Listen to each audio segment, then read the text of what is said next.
29 वर्षीय social worker रश्मि चौधरी अचानक गायब हो जाती है। वो एक किराए के मकान में रहती थी। मकान मालिक जयदेव भल्ला अपना मकान बिल्डर को बेचना चाहता था। जयदेव भल्ला ने रश्मि को 45 लाख रुपए दिए और उसने मकान खाली कर दिया। मकान खाली करते वक्त रश्मि जयदेव भल्ला को मिली तक नहीं, बस चाबी और एक चिट्ठी एक लिफाफे में डालकर उसे अपने दरवाजे पर छोड़ गई। फिर उसने अपने वकील आशुतोष राय को ईमेल भेजा कि वो जयदेव भल्ला के खिलाफ केस वापस ले ले। उसी तरह उसने एनजीओ के बॉस विक्रम को एक ईमेल भेजा कि वो एक खुफिया प्रोजेक्ट पर काम कर रही है, कुछ हाथ लगते ही वो उससे कांटेक्ट करेगी। रश्मि की एक छोटी बहन है खुशबू। वो कहती है कि रश्मि ने उसे ना मकान के सौदे के बारे में बताया और ना ये बताया कि वो किसी नए प्रोजेक्ट पर काम कर रही है और कांटेक्ट में नहीं रहेगी। रश्मि का सेपरेटेड हस्बैंड है निखिल आचार्य, जो मुंबई में टीवी एक्टर है। रश्मि ने 3 साल से उसके खिलाफ घरेलू हिंसा का केस दर्ज किया हुआ है। 6 महीने पहले रश्मि ने प्रकाश सेठ नाम के एक चूड़ियों के मैन्युफैक्चरर की यूनिट पर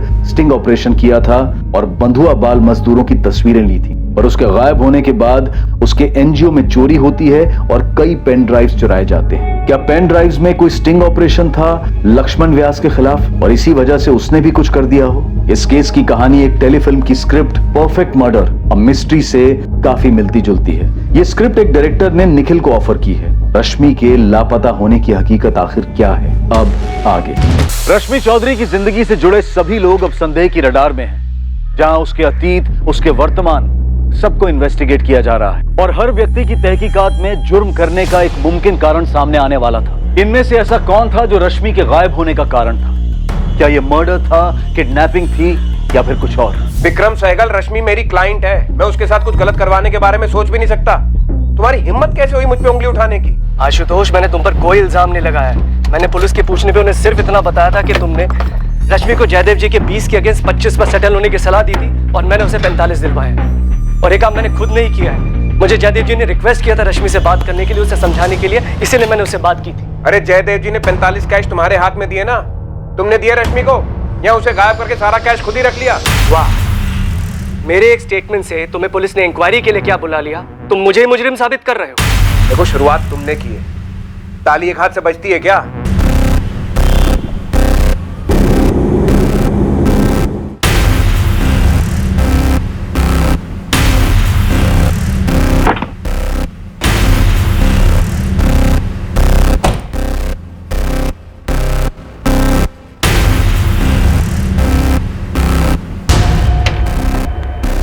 निखिल, मुझे तुमसे बात करनी है। सचिन, बाहर जाओ और सेट पे कह दो कि निखिल सर को आने में थोड़ा टाइम जाएगा। वो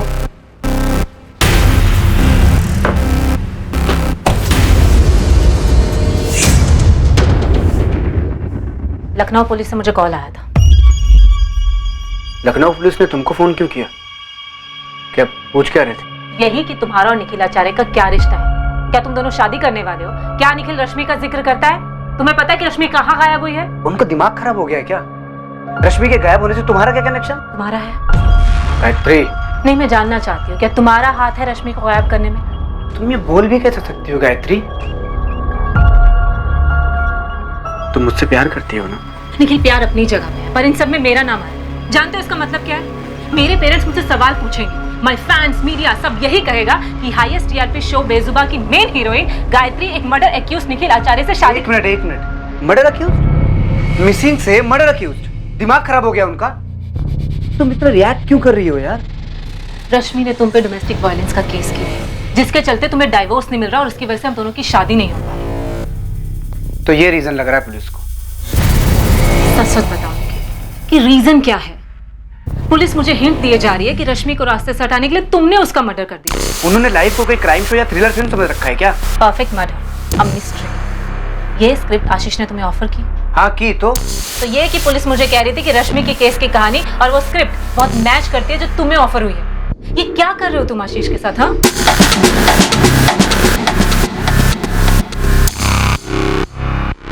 निखिल, पुलिस ने मेरी परफेक्ट मर्डर मिस्ट्री वाली स्क्रिप्ट मेल करने को कहा है। और कुछ पूछा?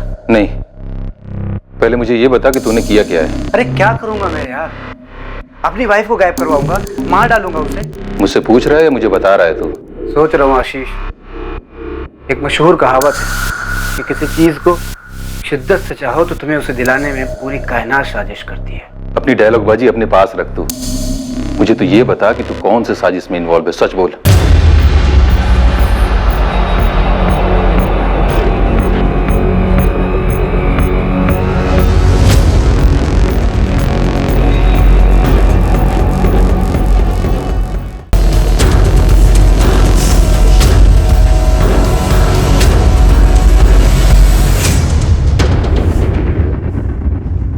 राकेश, तुम्हारे पास कोई पक्का सबूत है जो साबित कर सके कि एक्स कॉर्पोरेटर लक्ष्मण व्यास का हाथ हो सकता है रश्मि चौधरी मिसिंग केस में?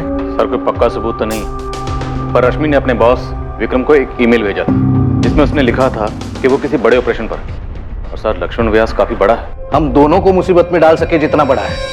सर हम उस पर कोई उंगली तो नहीं उठा रहे, हम सिर्फ इतना जानना चाह रहे हैं कि एनजीओ के उन पेन ड्राइव में ऐसा क्या जिन्हें हासिल करने के लिए उसने अपने आदमियों से उनकी चोरी करवाई। एनजीओ के सारे पेन ड्राइव्स सिर्फ रश्मि के तो नहीं थे। तुम एक काम करो, एनजीओ के मालिक विक्रम को गर्मी दो, कुछ निकल आएगा। कोई फायदा नहीं, माजरा रश्मि को लेकर ही। और सर वो रश्मि की छोटी बहन खुशबू, मीडिया और सोशल मीडिया दोनों जगह यही कह रही है कि रश्मि का गायब होना एक साजिश है। सर उंगली हम पर भी उठ रही है। ये रश्मि कोई दूध की धुली तो नहीं थी? बिल्कुल सर, लेकिन गायब अब पूरे चांसेस हैं कि मारी गई। हमें लक्ष्मण को ऐसे पूछताछ के लिए लेना है मानो इनफॉर्मल सी बात हो रही हो। एकदम आराम से राकेश, और तुम डायरेक्टली कुछ मत करना, मैं बात करता हूँ लक्ष्मण से। तुम बाकी संदिग्धों पर जोर लगाओ। Yes.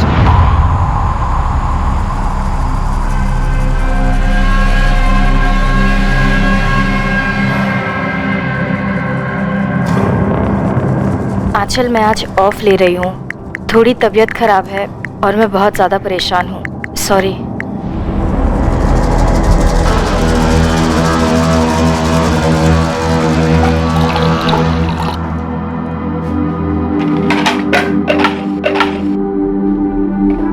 दीदी, एक तो आप अकेले रहते हो, ऊपर से ये पंगे लेती रहती हो।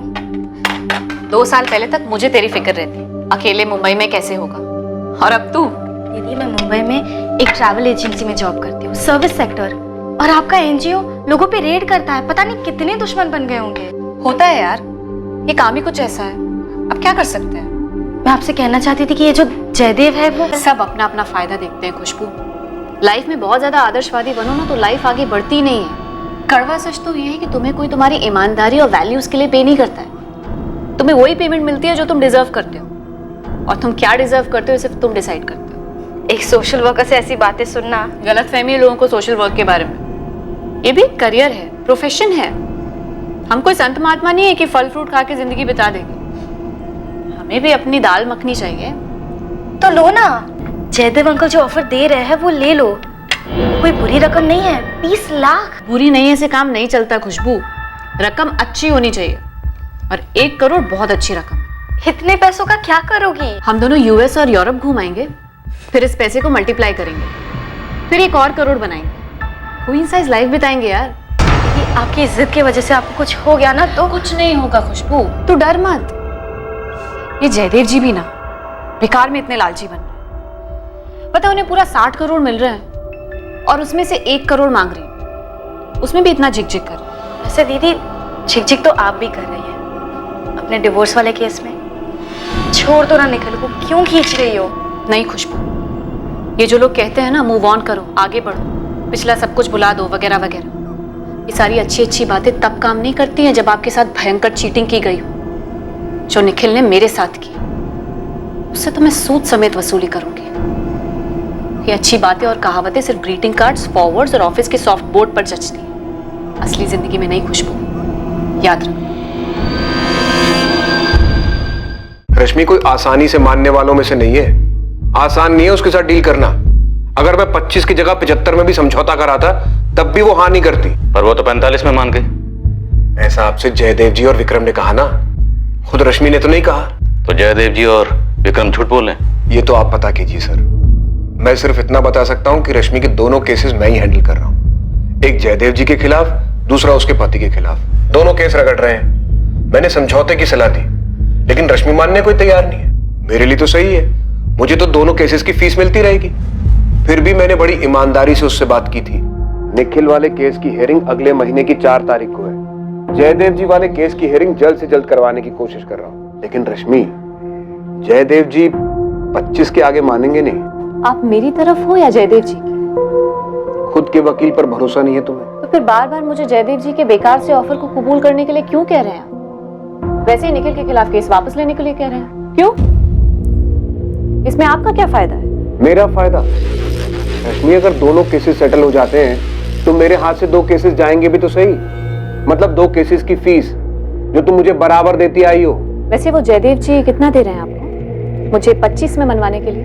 मैं सिर्फ तुमसे फीस ले रहा हूं रश्मि। क्या क्या सोचती रहती हो तुम? इतना भी याद रखो कि तुम्हारे जैसे सैकड़ों केसेस में आज तक कोर्ट ने क्या फैसला सुनाया है पता है? कोर्ट जयदेव जी से कहेगा कि रश्मि के लिए दूसरा किराए का मकान ढूंढो, 1 साल 2 साल 3 साल का किराया दे दो, और तुम्हें अब भी मकान खाली करने के लिए कहेगा। मैं 1 करोड़ के नीचे कुछ भी नहीं लेने वाली। अरे ऐसी जिद से कोई बात सेटल होगी ही नहीं। और निखिल वाले केस में भी वही रवैया है तुम्हारा। निखिल कितना दे रहा है आपको? देखो, तुम मुझ पे इल्जाम लगा रही, फिर भी याद रखो मैं तुम्हारा वकील हूं। मैं तुम्हें कभी कोई गलत एडवाइस नहीं दूंगा। तो फिर बार बार मुझे किसी भी चीज पे समझौता करने के लिए मत कहो। जयदेव जी से 1 करोड़ रुपए निकलवाओ और उस निखिल को जेल भिजवाओ। इसके बाद जब जयदेव जी और विक्रम ने कहा कि वो 45 में मान गई है, तुम्हें यकीन नहीं कर पाया सर। मतलब कैसे करता? तो तुमने पुलिस कंप्लेंट क्यों नहीं की? जब रश्मि से बात नहीं हुई, सिर्फ उसने एक ईमेल भेजा कि जयदेव भल्ला के खिलाफ केस वापस ले लो। सर, किस बात की कंप्लेंट करता? वो मेरी क्लाइंट है, उसकी मर्जी, उसकी बात तो मुझे माननी पड़ती। और बात तो तुम्हारी हुई नहीं, ना वो तुमसे मिली ना फोन किया, सिर्फ एक ईमेल भेजा। सर सच कहूं तो उस वक्त मुझे लगा ही नहीं था कि कुछ गड़बड़ हो सकती है। मुझे लगा कि विक्रम ने मना लिया होगा रश्मि को। वो तो बाद में जब उसकी बहन ने शिकायत की तब जाके पता चला कि रश्मि ने अपनी बहन को ही 45 लाख की डील के बारे में नहीं बताया, और ना ही उस खुफिया मिशन के बारे में। तो मुझे लगा कि कुछ गड़बड़ है। क्या उसका मर्डर हुआ? वकील मैं हूं सर, ये सवाल तो मुझे आपसे पूछना चाहिए। हम भी जज नहीं, जब तक सबूत सामने नहीं होगा हम कैसे कुछ कह सकते हैं। तो मैं उम्मीद करता हूं कि आप जल्दी से कुछ कह पाए, लेकिन इतना बता दूं कि आप अपनी संदिग्ध की लिस्ट से मुझे निकाल दीजिए। अगर आपको ऐसा लग रहा है कि मैं लालची हो गया और मैंने पैसों के चक्कर में अपने क्लाइंट को कुछ कर दिया है, तो आपको गलत लग रहा है। मुझे इस पूरे समझौते का 10% मिलने वाला था और मैं उतने पैसे से खुश था। ये तो तुम कह रहे हो, अब वाकई में खुश थे या नहीं थे ये बताने के लिए इस वक्त रश्मि तो यहाँ नहीं है। तो आप ढूंढिए रश्मि को।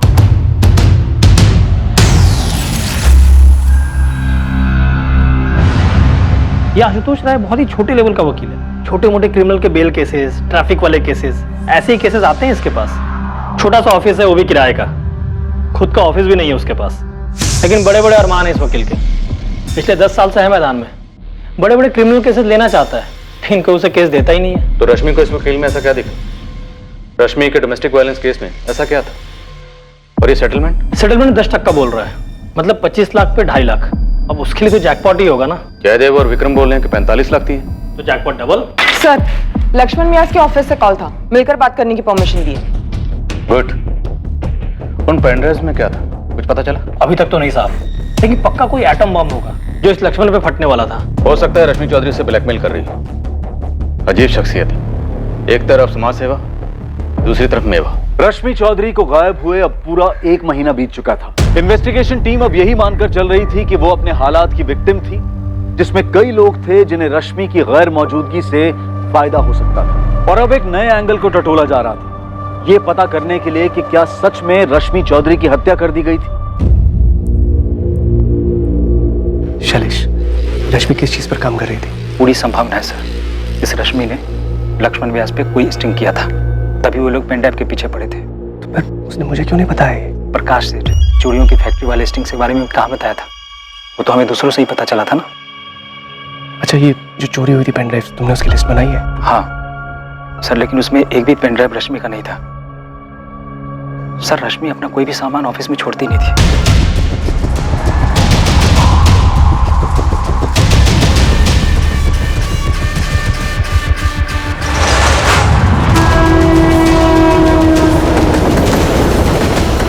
सर, मैंने पूरी स्क्रिप्ट पढ़ी है, the perfect murder, a mystery.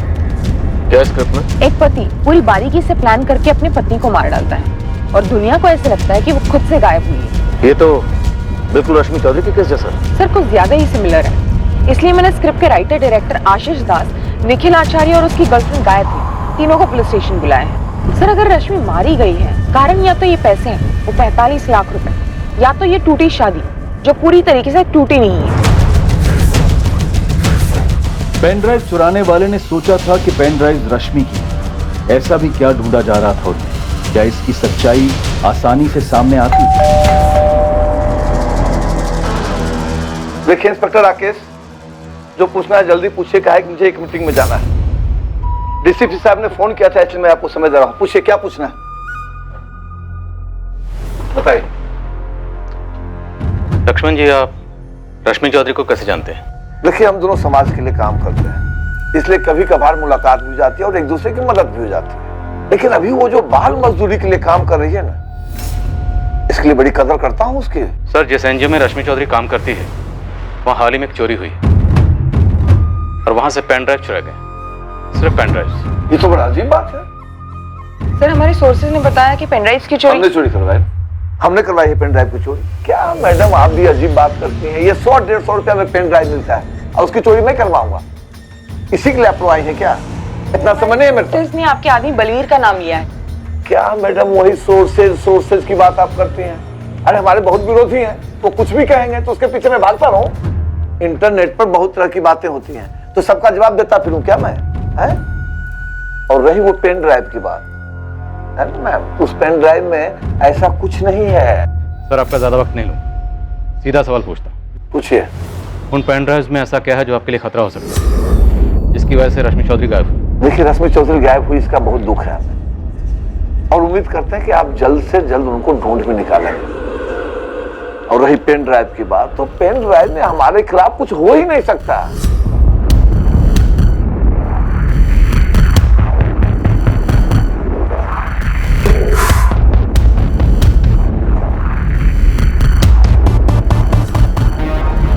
Office से इतना ही मिला था। लेकिन ये सबसे बेकार है, इसमें तो कुछ है ही नहीं। भाई जी, शायद ये भी तो हो सकता है कि रश्मि के पास कुछ था ही नहीं, वो तुक्का लगा रही थी।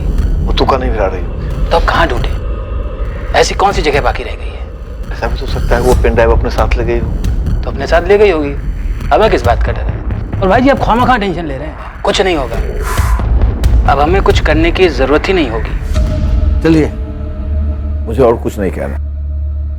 मैं उम्मीद करता हूं कि आप जल्द से जल्द रश्मि चौधरी को ढूंढ निकालें, कि रोज न्यूज़पेपर के हेडलाइन में छपा रहता है कि रश्मि चौधरी कहाँ गायब हो गई, क्या हो गया उसे। और मैं समझता हूं इसका बहुत ज्यादा दबाव होगा आप पे, समझता हूं मैं।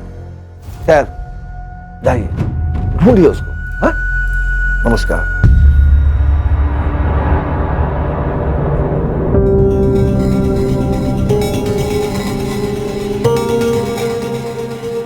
सर जी। भाई जी, आपसे कुछ बात करना चाहते हैं, अकेले में। एक रिक्वेस्ट है आपसे। जो बात मैं आपको बताने जा रहा हूं, ये बात किसी को कानो कान पता नहीं चलनी चाहिए, और किसी को पता चल भी जाती है तो मुझे ये पता चल जाएगा इसका सोर्स क्या है। नहीं होगी सर। अब बताइए, रश्मि चौधरी से आपका क्या कनेक्शन है? आपके साथ महिला ऑफिसर थी, उसमें मैं आपको ये बात नहीं बता पाया। कभी कभी इस फार्म हाउस में हम औरतें बुलाया करते हैं, और आप समझदार क्यों बुलाते हैं?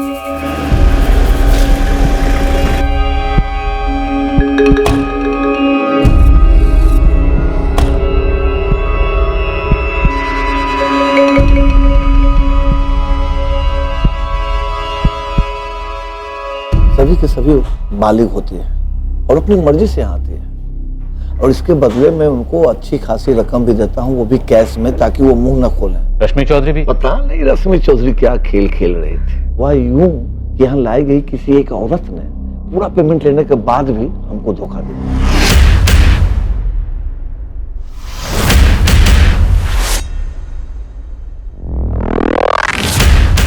फिर मुझे उस रश्मि चौधरी का फोन आता है। रश्मि, तुम मुझे ब्लैकमेल कर रही हो? Lakshman ji, video quality, lighting, sound top quality का है। कोई भी बोलेगा कि आप ही हो, और जो आप कर रहे हो, आप क्या बोलो? कौन थी वो? नाम बताओ उसका। आपको सच में लगता है मैं नाम बताऊंगी? देखो रश्मि, सीधे सीधे बताओ क्या चाहती हो तुम? बड़ी हैरत होती है मुझे लक्ष्मण जी, आप मीडिया में औरतों की सेफ्टी, मर्यादा वगैरह वगैरह को लेकर कितने स्टेटमेंट्स देते रहते हैं। वैसे तुम भी तो अपने आप को सोशल वर्कर कहते हो, और हरकतें देखो एक मामूली ब्लैकमेलर की। और आपकी हरकतें तो अवार्ड विनिंग है ना सर जी। सुनो, एक दूसरे को ताने मारने से बेहतर है कि सीधे सीधे बताओ कितना पैसा चाहिए तुम। कितना दे सकते हो लक्ष्मण जी? भाई जी ये जरूर सुनीता की हरकत हो। जो कोई भी था एक जड़िया था बलबीर। तू ही बता कि कोई ऐसी हिम्मत कर सकता है क्या? हो सकता है रश्मि ने किसी को पहले से ही पट्टी पड़ा रखी हो।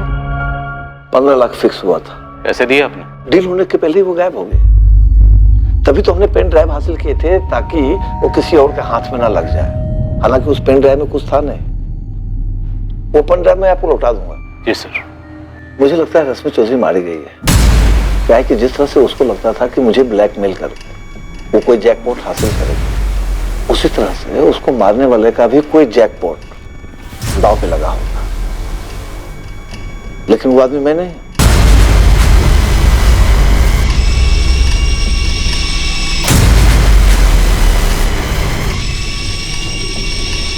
डीसीपी साहब, हमने सारी बात आपके इंस्पेक्टर को साफ साफ बता दिया।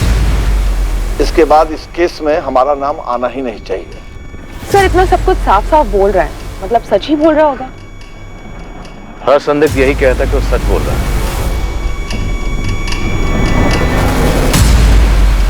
मानते हैं सर इसमें हमारी गलती है, लेकिन ये तस्वीर हमारे पास सिर्फ 2 हफ्ते पहले ही आई। तब तक वो लवारिस लाश हम सबके दिमाग से उतर गई थी। और वो लवारिस लाश रश्मि चौधरी की थी? जी सर, हमारे पास लाश की तस्वीरें हैं सर। 22 जुलाई की सुबह यहाँ पटना से ही लाश मिली, यहीं पास के जंगल से।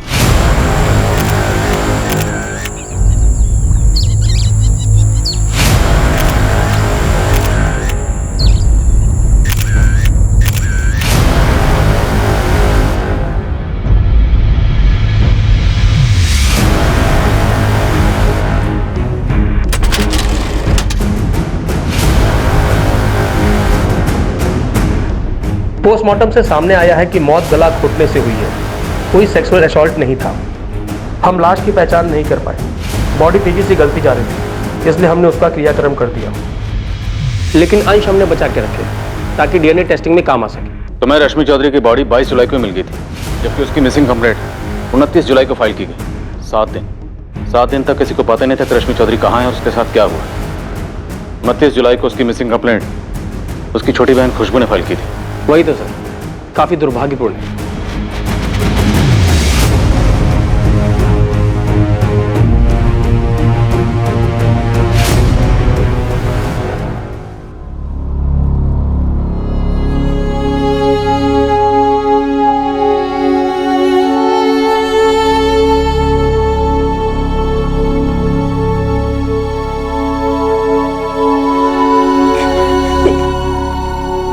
इसका मतलब जब मैं दीदी को कॉल करेगी तब दीदी। हाँ, हमें ऐसे ही लग रहा है कि रश्मि का मर्डर यहाँ किया गया और बाद में उसकी बॉडी को पटना के जंगल में फेंका गया। और वो मकान मालिक जयदेव को चिट्ठी और आशुतोष और विक्रम को ईमेल्स सब फर्जी थे। किसी और ने तुम्हारी दीदी के अकाउंट से वो मेल्स भेजे होंगे और आप लोगों को इसकी भनक तक नहीं लगी। सॉरी खुशबू, हमारे कोऑर्डिनेशन में कमी रही। किसने मारा मेरी दीदी को? हुआ भी पता नहीं चला और हम कातिल को जल्दी ढूंढ लेंगे। मैं बार बार कहती रही कि मेरी दीदी की जान खतरे में हो सकती है, लेकिन खुशबू मैं मानता हूं हमारी गलती थी और हम शर्मिंदा हैं, लेकिन जिस दिन तुम हमारे पास अपनी दीदी की मिसिंग कंप्लेंट लिखवाने आई थी, तुम्हारी दीदी रश्मि का मर्डर उससे पहले हो चुका था। इतने दिनों से मैं इस ख्याल को आने से रोकती रही, फिर भी आ ही जाता था कि कहीं दीदी के साथ कुछ गलत तो नहीं हुआ होगा। और अब पता चला है कि ऐसा वाकई में हुआ था। सिर्फ संदिग्धों की लिस्ट से काम नहीं चलेगा, मुझे अरेस्ट चाहिए। सर इतना तो पक्का है, जो भी है रश्मि से जुड़ा हुआ है कोई, और मोटिव भी पर्सनल से जुड़ा हुआ है। तो जल्दी से जल्दी अरेस्ट करो कातिल को। मैंने सारे स्टेटमेंट्स पढ़े हैं, निखिल आचार्य का नाम है इसमें। जो सर ये अभी भी हमारे राडार में है। एक्टर वेक्टर है क्या? जी सर। इसमें किसी द परफेक्ट मर्डर मिस्ट्री नाम की स्क्रिप्ट का जिक्र है। सर ये फिल्म निखिल को ऑफर हुई थी। कोई टेक्निकल सबूत है जो इस मर्डर से निखिल को जोड़ता हो? सर ऐसा कोई टेक्निकल सबूत तो नहीं है हमारे पास जो उसे मर्डर से जोड़ता हो। फिर भी उठाओ उसे, मुझे लगता है उसी का हाथ होगा। एक क्राइम शो या मूवी देखी होगी या काम किया होगा और सोचा होगा फिल्मों में हो सकता है तो रियल लाइफ में क्यों नहीं। सर अगर इस निखिल को तोड़ना है तो उसके साथ गेम खेलना होगा। तो खेलते हैं, तो बुलवाते हैं उसी से सब कुछ। क्या रश्मि चौधरी का कत्ल वाकई में उतना परफेक्टली प्लान था जितना नजर आ रहा था? अगर निखिल का हाथ था तो उसका पता करने के लिए निखिल के इर्द गिर्द के लोगों को टटोला गया, उन्हें उकसाया गया। देखिए मैम, आप मुझे डरा रही हैं। परफेक्ट मर्डर और मिस्ट्री की कहानी और निखिल की कहानी कुछ ज्यादा ही सिमिलर है। देखिए मैम, मुझे नहीं लगता कि निखिल मुझसे शादी करने के लिए अपनी एक्स वाइफ का मर्डर करेगा। एक्स नहीं, सेपरेटेड। Yes, separated wife. वो तो तुम कहोगी ही, लेकिन उसके सारे इरादे और प्लानिंग स्क्रिप्ट में। उसने स्क्रिप्ट पढ़ी और अपने प्लान को अंजाम दिया। देखिए, आप जिस स्क्रिप्ट की बात कर रही हैं वो तो मैंने पढ़ी भी नहीं है। ऐसा कैसे मुमकिन है कि तुम्हारी स्क्रिप्ट का हीरो दरअसल विलन कहना चाहिए? नहीं, विलन ऐसे प्लानिंग करता है कि दुनिया को लगे कि उसकी बीवी उससे कहीं भाग गई। फिक्शन है सर, टोटल काल्पनिक। और इस फिक्शन के लिए तुमने चुना भी तो किसे? निखिल आचार्य को, जिसकी खुद की जिंदगी इस कहानी का आईना है। सर प्योर कोइंसिडेंस, महज इत्तेफाक है। और क्या हो सकता है मुझे बिल्कुल आइडिया नहीं, सच बता रहा हूँ। हमारी स्क्रिप्ट में तो वाइफ की लाश नहीं मिलती, पर रियल लाइफ में मिल जाती है। सर आप ये सोच रहे हैं कि निखिल ने मेरी स्क्रिप्ट पढ़ के अपनी वाइफ का मर्डर प्लान किया? इस प्लानिंग में तुम भी शामिल हो सकते। सर सच तो ये है कि ये मेरी ओरिजिनल स्क्रिप्ट है ही नहीं। एक हॉलीवुड फिल्म की कहानी मैंने कॉपी किया है। और दूसरी बात ये सर कि जब मैंने स्टोरी निखिल को बताई तो मुझे पता ही नहीं था, बिल्कुल नहीं आइडिया था कि उसकी पर्सनल लाइफ में क्या चल रहा है। सच निखिल ने तुम्हारी इस हॉलीवुड की कहानी को डॉक्यूमेंट्री फिल्म बना दी। सर आप मेरी बात का बिलीव करो, सच बता रहा हूँ, मुझे बिल्कुल आइडिया नहीं। और मुझे क्या पता था सर कि कोई मेरी स्टोरी पढ़ के अपनी वाइफ का मर्डर प्लान करेगा। अब तो गायत्री को भी तुम बेशक है। डायरेक्टर आशीष को भी लगता है कि तुमने इसकी स्क्रिप्ट चुराई ताकि तुम सच में अपनी वाइफ का मर्डर कर सको। रश्मि के बारे में सुन के मुझे दुख है, और उतना ही दुख इस बात का है कि मेरा नाम मीडिया में उछला है, और इस बात का मेरे करियर पे कितना बुरा असर हुआ है आप लोगों को आइडिया भी है? करियर की इतनी फिक्र होती ना तो मर्डर का रास्ता कभी ना चुनते। ये तुम्हारे अकेले का काम नहीं है, अपने साथियों के नाम बताओ। किसी ने मुझे क्राइम स्टोरी सुनाई और इत्तेफाक से रश्मि के साथ ऐसा हुआ, तो आप लोगों ने 2 और 2 4 जोड़ लिए। आप लोगों को एहसास भी है कि आप लोग स्क्रिप्ट राइटर बन गए हो। लाश को पटना कैसे ले जाया गया? तो मकान मालिक जयदेव भल्ला वो भी शामिल है? देखिए सर, मुझे सिर्फ इतना पता है कि मैं इन्वॉल्व नहीं था, और रश्मि न जाने कितने पंगों में इन्वॉल्व थी। मुझे डिवोर्स ना देना, मकान मालिक का घर ना छोड़ना, न जाने कितने स्टिंग, कितने ब्लैकमेल्स, मतलब उसके कत्ल के दर्जनों कारण हो सकते हैं। परफेक्ट मर्डर अ मिस्ट्री, उसका किरदार अजय भी ऐसे हालात पैदा करता है ताकि दुनिया को यह लगे कि उसकी बीवी के भागने के दर्जनों कारण हो सकते हैं। मैं उस वक्त लखनऊ में था ही नहीं। आपने अपने फोन रिकॉर्ड चेक किए होंगे, एयरपोर्ट और स्टेशन के सीसीटीवी फुटेज भी चेक किए होंगे। किरदार अजय की तरह तुम्हारी प्लानिंग भी काबिले तारीफ है। लैंडलाइन एसटीडी उसकी किराए के हथियारों से बात करने के लिए। लखनऊ आने की जरूरत ही नहीं पड़ी, मुंबई में बैठे बैठे सारी प्लानिंग हो गई और यहाँ काम हो गया। अब चुपचाप अपने साथियों के नाम बताओ। अरे कोई साथीदार नहीं है मेरा, मैं अकेला हूँ और अकेला गया था मुंबई। 4 साल घिस घिस कर मैं इस मुकाम तक पहुंचा हूँ। इससे प्यार हुआ है, लाइफ में सब कुछ सही चल रहा है। बस रश्मि रास्ते का कांटा थी। हाँ थी, लेकिन वो मेरी वाइफ भी थी। उससे कभी प्यार भी किया था मैंने, अच्छी यादें जुड़ी हुई थी। डोमेस्टिक वायलेंस का झूठा केस करके मेरा जीना हराम कर रखी थी, लेकिन इसका ये मतलब नहीं कि मैं उसका कत्ल करवा दूंगा या कर दूंगा। रश्मि अब रही नहीं, पर आप लोगों को यकीन नहीं होगा, मुझे दुख है इस बात का कि उसका कत्ल हो गया। निखिल, याद रखना, परफेक्ट क्राइम और परफेक्ट मर्डर एक मिथ्या है।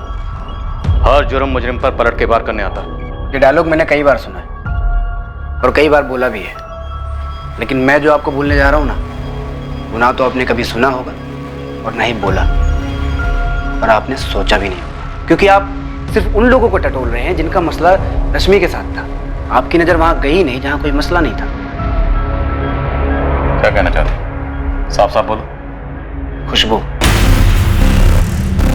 रश्मि की प्यारी बहन खुशबू चौधरी, कत्ल हुआ, लाश ठिकाने लगी।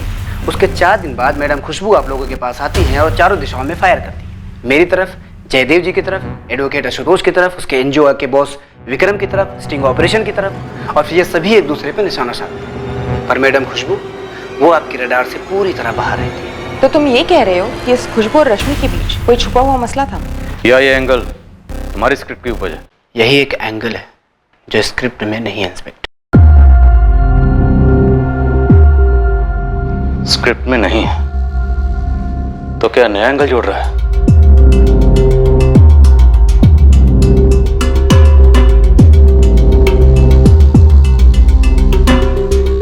अब खुशबू को भी पुलिस स्कैनर से बख्शा नहीं गया। क्या खुशबू और रश्मि के बीच वाकई कोई मसला था जो उन दोनों के अलावा और कोई नहीं जानता था।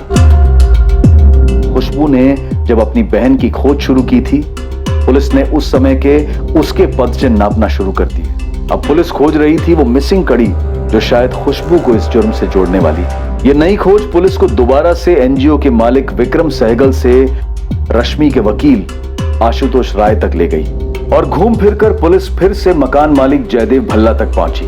शक की सुई घूमती जा रही थी, रुकने का नाम नहीं ले रही थी और कातिल का नाम सामने नहीं आ रहा था। इतने सारे संदिग्ध, कुछ बड़े जाहिर से मकसद, लेकिन फिर भी इस मर्डर केस के मुजरिम की कोई खबर नहीं। क्या यह वाकई में एक परफेक्ट मर्डर था? इस जुर्म को अंजाम देने वाला दिमाग इस जुर्म को सुलझाने वाले दिमागों को मात दे गया था और यह केस अनसुलझा रह गया। उन कई केसेस की तरह जहां काफी बारीकी की तहकीकात और पूछताछ के बावजूद मुजरिम हाथ नहीं लगता, लेकिन कोई जुर्म ऐसा नहीं है जो परफेक्ट मर्डर होता है।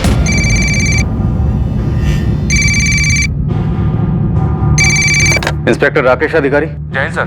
सब इंस्पेक्टर मोहित यादव बोल रहा हूँ, क्राइम ब्रांच से। कैसे मोहित? सर मैं एक केस हैंडल कर रहा था जिसमें मुझे कनेक्शन मिला और एक केस का। इन्वेस्टिगेशन के दौरान पता चला वो केस तो आपका था, वो रश्मि चौधरी मर्डर केस। क्या बात, पूरे 1 साल बाद हम फिर से केस फाइल खोलेंगे। लीड क्या है? दरअसल मैंने 2 हिस्ट्री शीटर्स को उठाया था सर, उनकी तोड़ाई करने ही वाला था, तब मुंह खोला उन लोगों ने। साहब हम लोग उस कांड में शामिल नहीं थे, आप हमें गलत केस में उठा लाए हो सर। अब उठा लाया हूं तो यहां से आराम से हाथ हिलाते हुए तो जाने नहीं दूंगा तुम दोनों को। बताओ ऐसा कौन सा कांड किया तुम दोनों ने जो अभी तक हमारी रडार में नहीं आया? हम सच बोल रहे हैं, हमने कोई कांड नहीं किया था। हम लोग तो खुद का कुछ कानूनी शुरू करने के चक्कर में। राजू, मयंक, तुम दोनों सच बोलोगे तो रात को सोने को मिलेगा, सुबह उठोगे दुनिया बुरी नहीं लगेगी, और अगर झूठ बोलोगे तो तुम दोनों अच्छी तरह से जानते हो कि यहाँ पे क्या होगा। सर वो 1 साल पहले एक काम मिला था। मर्डर? अरे नहीं साहब, एक मकान से सामान खाली करवाना था। तो मतलब ये कानूनी काम शुरू करने वाले थे तुम दोनों, मूवर्स और पैकर्स? नहीं साहब, सच में हम लोगों ने काम किया था, उसके तगड़े पैसे भी मिले थे हम लोगों को। कहाँ किया था? गिरधर नगर में साहब, मकान नंबर 12।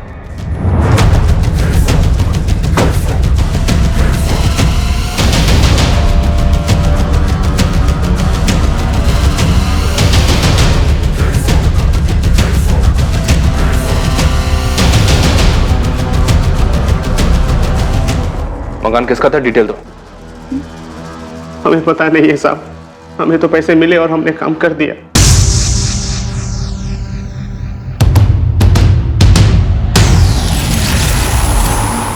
मुझे झूठ से ज्यादा नफरत आधे सच से। सच बोलो, कांड क्या था? साहब यही सच है, हम लोगों को नहीं पता कांड क्या था। साहब हम लोग जो अंदर गए तो मकान खाली था, हमने सामान लिया और गाड़ी में रखा और चल दिया। मकान की चाबी और पैसा किसने दिया तुम्हें? उन लोगों ने रश्मि चौधरी का घर 19 जुलाई की रात 20 जुलाई की सुबह खाली किया था, और 20 की सुबह को ही मकान मालिक जयदेव भल्ला को रश्मि की चिट्ठी और लिफाफे में मकान की चाबी मिली और अंदर से मकान पूरा साफ। तो मोहित, इस राजू और मयंक को यह काम सौंपा किसने था?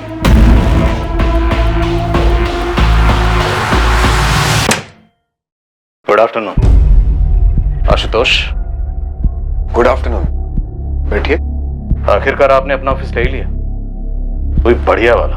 हाँ, काम काफी बढ़ गया पिछले 1 साल में, काफी नए क्लाइंट्स मिले।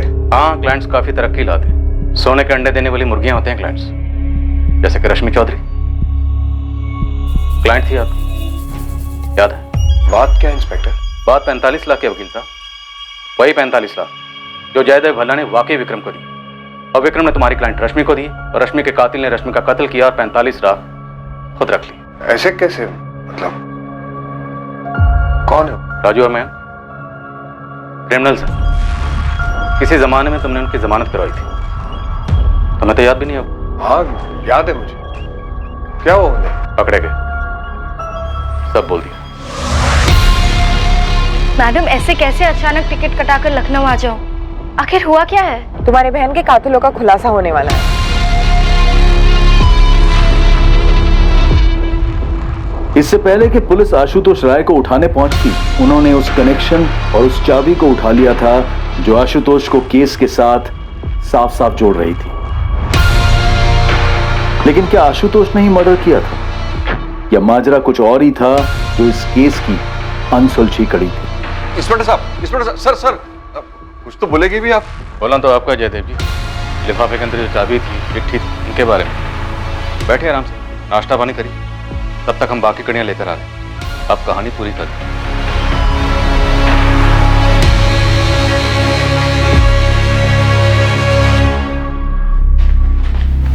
शैलेश शर्मा, चलो, तुमसे जरूरी बात करनी है। चलो। क्या हुआ मैम? क्या बात है? रश्मि चौधरी मर्डर केस में एक ब्रेक थ्रू मिला है विक्रम जी।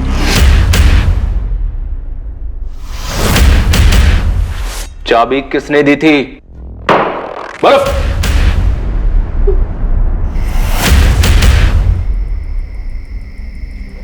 आज के आज करना है। लैपटॉप मेरे हवाले करना, बाकी सारा सामान कहीं जला दो, कहीं फेंक दो, कुछ भी करना है करो, लेकिन यहाँ लखनऊ में नहीं। शैलेश, 2 महीने पहले तुमने 8 लाख में फ्लैट लिया। 5 लाख का लोन था, लेकिन फ्लैट की मार्केट वैल्यू है 15 लाख। बाकी के 7 लाख शायद ब्लैक दिए होंगे। शैलेश, मयंक और राजू ने तेरे तक की कहानी बता दी, अब तुझे आगे की कहानी बतानी। तू शुरू हो जा, वरना हम शुरू हो जाएंगे। मुझे 10 लाख मिले थे और राजू और मैं को 50-50 हजार मिले थे। तुझे 10 लाख, उनको 50-50 हजार, 11 लाख, बाकी के 34 लाख। 34 लाख किस किस में बटे? सर कौन कौन शामिल थे मुझे नहीं पता, पर मुझे पैसे वकील आशुतोष राय ने दिए थे। हमने इस केस की सारी कड़ियां जोड़ी, सिवाय से एक कड़ी के, शैलेश शर्मा, जो रश्मि चौधरी के ऑफिस में काम करता था। उसे भी रडार में लाते, तुम तक 1 साल पहले ही पहुंच जाते। 1 साल से एक केस अनसुलझा रहा है इंस्पेक्टर। कितना जरूरी है कि वापस इस फाइल को दोबारा खोला जाए।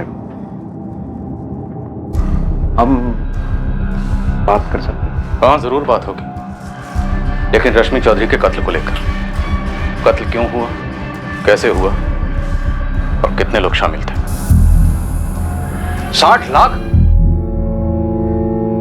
60 लाख? बड़ी मुश्किल से 60 पर मान गई है। देखो, तुम दोनों जानते हो ये केस तो मैं ही जीतूंगा। सिर्फ मेरा टाइम का नुकसान हो रहा है। इस केस की वजह से मेरे मौजूदा बिल्डर की दिलचस्पी जा सकती है। कुछ तो उपाय निकालो भाई, सबकी लाइफ खराब हो रही है। देखिए जयदेव जी, मेरे साथ तो 60 के नीचे नहीं जाएगी, और आपके साथ तो 1 करोड़ के नीचे नहीं आएगी। उसका बॉस है विक्रम, रश्मि उसे बहुत मानती है। आप अलग से मिलिए उसको, अपनी प्रॉब्लम समझाइए। अच्छा समझदार आदमी है, वो मना लेगा रश्मि को। इसमें आप भी ना जयदेव जी, आप भी तो समझदारी दिखाइए थोड़ा। तो प्लान यही था कि जैसे ही रश्मि को 45 लाख मिलेंगे, तुम उसे मार डालोगे और सारे पैसे खुद रख लोगे। आशुतोष? हाँ इंस्पेक्टर, यही प्लान था और ऐसा ही हुआ।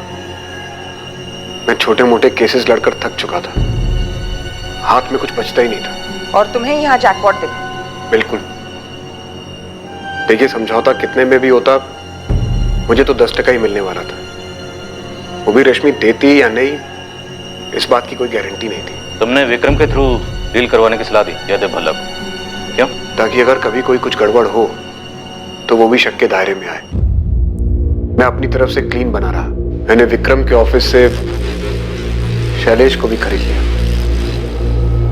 और विक्रम ने मना लिया रश्मि को? हाँ, मना लिया 45 में। ये रहे तुम्हारे 45 लाख, गिन लो। विक्रम, मेरे वकील आशुतोष से ज्यादा भरोसा करती हो तुम पे। वो तो मुझे 25 पे सेटल करने के लिए कह रहा था, लेकिन तुम्हारी वजह से कम इतने तो मिले मुझे।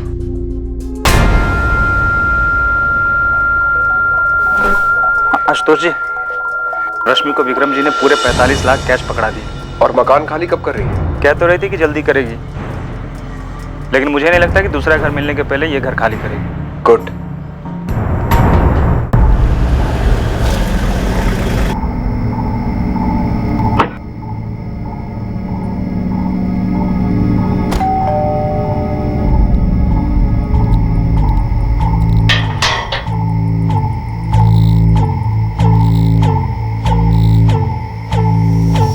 हम केस क्लोज करने की नॉर्मल सी बात कर रहे थे पहले रश्मि को थोड़ा शक सा हुआ कि मैं शैलेश को साथ क्यों ले आया था।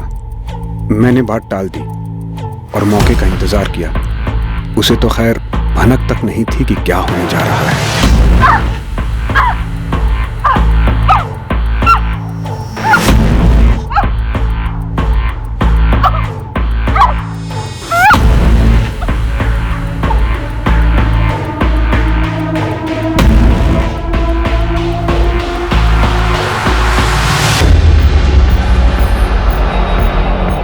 मैं लाश को पटना ले गया और पीछे से शैलेश ने मकान साफ करवाया। शैलेश ने रश्मि के लैपटॉप से उसी के ईमेल एड्रेस से वो 2 ईमेल्स भेजे, एक मुझे, एक विक्रम को।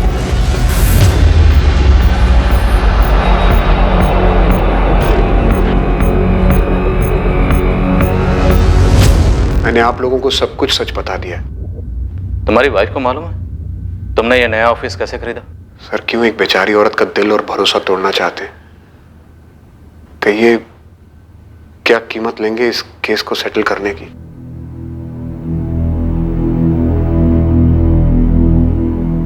काफी शातिर तरीके से प्लानिंग की थी आशुतोष ने। जब जयदेव अंकल ने कहा था कि लिफाफा छोड़ा एक चिट्ठी और चाबी के साथ, मैंने तब के तब कहा था दीदी के साथ कुछ गलत हुआ होगा। और इन लोगों ने मेरा इस्तेमाल किया, मेरा अपना एम्प्लॉय शैलेश। हाँ, ताकि शक तुम पर जाए। डील तुमने करवाई थी। सर, मुझे लगता है ये जयदेव अंकल शायद पहले से सब कुछ जानते थे।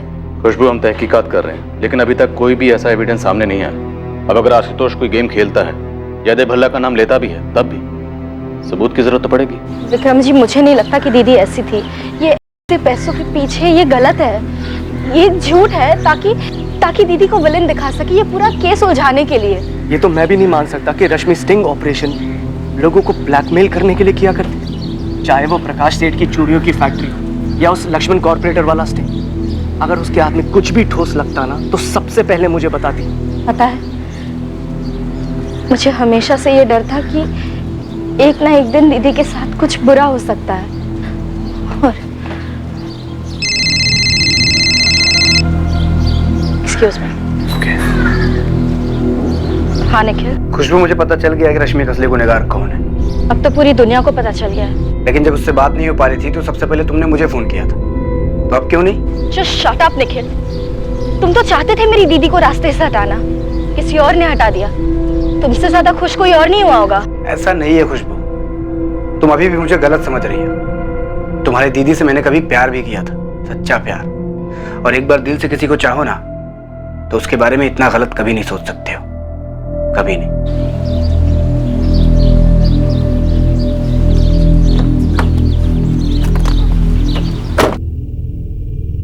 आशुतोष राय और शैलेश शर्मा पर रश्मि चौधरी के मर्डर का चार्ज लगा है और साथ ही सबूत मिटाने का चार्ज भी लगाया गया है। इस बात की तहकीकात चल रही है कि क्या जयदेव भल्ला रश्मि के कत्ल के बारे में जानता था और उसने ये बात पुलिस से छुपाई थी।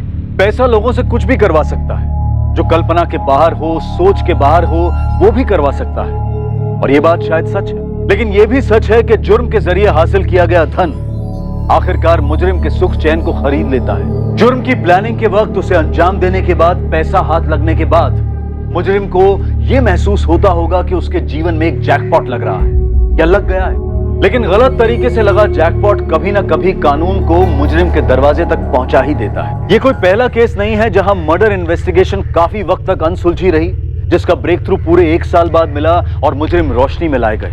कुछ केसेस में तो और भी समय लगता है, कभी 10 साल तो कभी 20 साल तो कभी उससे भी ज्यादा समय, लेकिन केस हल तो होता ही है। ऐसा क्यों होता है? कर्मा की थ्योरी, नियति का लिखा, या फिर महज एक इत्तेफाक कि मुजरिम पकड़ा ही जाता है। अब मैं अनूप सोनी आपसे विदा लेता हूं, फिर मुलाकात होगी एक और नए केस के साथ। और याद रखें, क्राइम और आपके बीच में सिर्फ इतना फर्क है कि आप कितने सतर्क हैं। सतर्क रहें, सुरक्षित रहें। जय हिंद।